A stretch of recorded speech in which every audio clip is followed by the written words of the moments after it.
Start na ko ang ako ang alam ano ba, mang inasal na manok chicken legs. So mao na ni ang resulta ganina sa ako ang luto.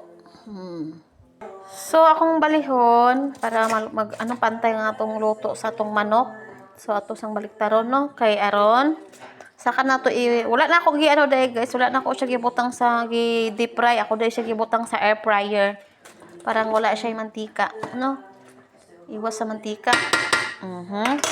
So ibalik na to sa air fryer.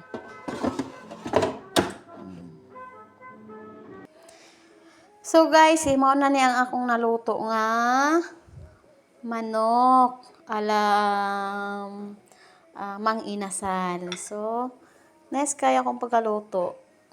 Kanina guys, mao to akong giano no. So mao ni siya mana.